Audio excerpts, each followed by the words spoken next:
Cože? Cože? Cože? No tak mě nenapínej a... Cože? No tak co se děje? 100 000? Cože? Cože? Už zítra? Cože? Nebo exekutor? Cože? Když nemáme ani ledničku! Nemáme ani kačku!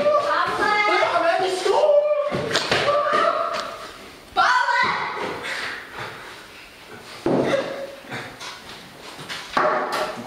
Psychiatrická léčebna Bohnice, pavilon 42. Já si to mám! Venku je tu návězdiček! Ale Okay.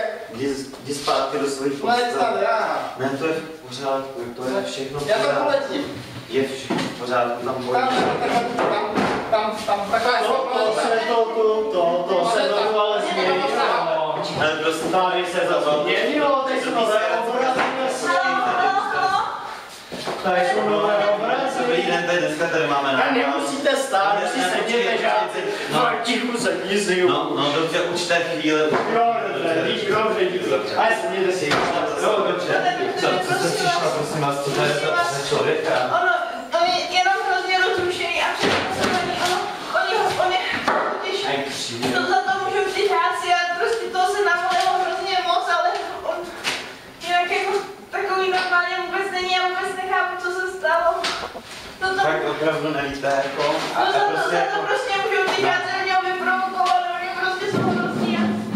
To je zvláštní a jako nechci jako kritizovat, ale jako je tady taky případ, kdy se i studentům stalo něco zlého. Třeba tady máme jednoho studenta, který mu rozbil právě učitel hlavu baseballou palkou, ale nechci vás deprimovat, tady zrovna je, no ale... Tak, já si vás vyzkouším z minulé hodiny a řekněte mi, kolik je tohle.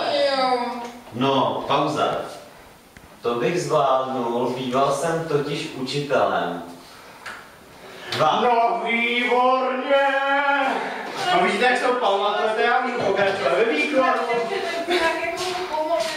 No já myslím, že no, jako třeba abyste podepsala tady něco jako nějaký přijímací ty, kdo tady se tu rozpisku, tady doplňte.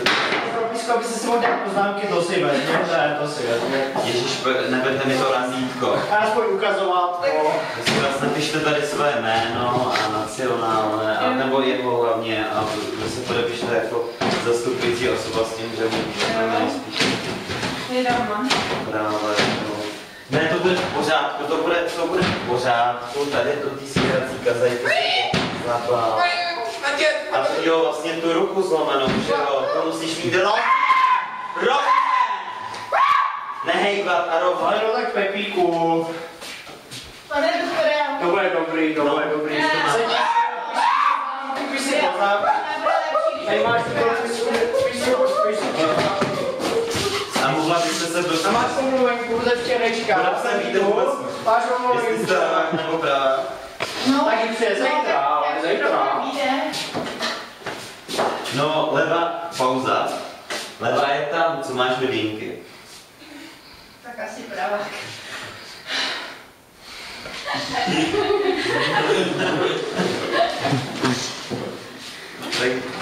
Tak děkuji, tak my se pomůžete mi s ním aspoň do jeho... Tak co, pochopili jste děti, musíme etickou topologii. Pochopili jste děti? Ale co tady děláš, jenom Do A3 a tady pane vážený učiteli, kandidát na učitele. B4, učet na B4.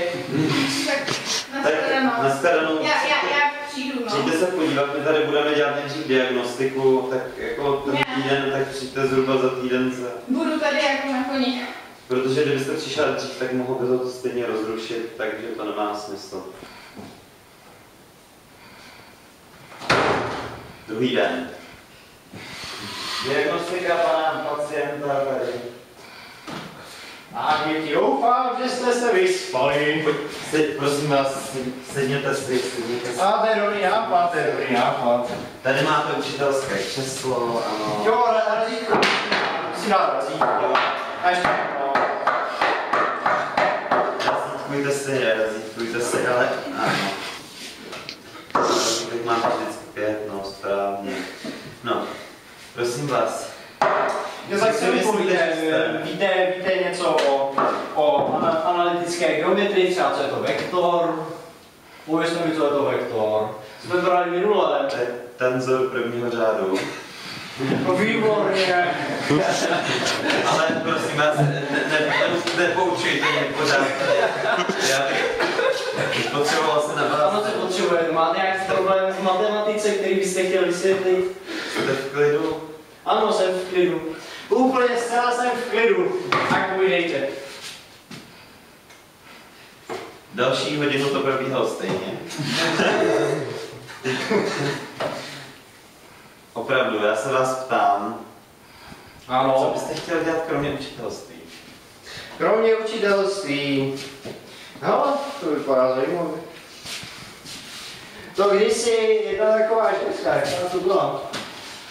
A viděl jsem ji vždycky tak nějak, jo, doma jsem ji viděl. A vždycky dělala furt doma takhle tam, furt takhle, to bych chtěl dělat taky. Kdyby vaše manželka, kterou jsem včera pochopil. Jaká manželka? Aha. A já bych to chtěl dělat taky. Co si pamatujete jako poslední událost předtím, než jste přišel sem Pepíku? Já si pamatuju jenom matematiku. Jenom matematiku. Proč se vás ten Pepík tak bojí? No to je jedno, to teď nebudu řešit. Já nevím, prostě já jsem na žáky hodný přece. A všechny, jenom já jsem hodný přece. A co se nepamatujete naposledy předtím, než jste sem přišel? Pepíku, neprobodávej ho tady. Ano, tak tabuli. A řekněte mi.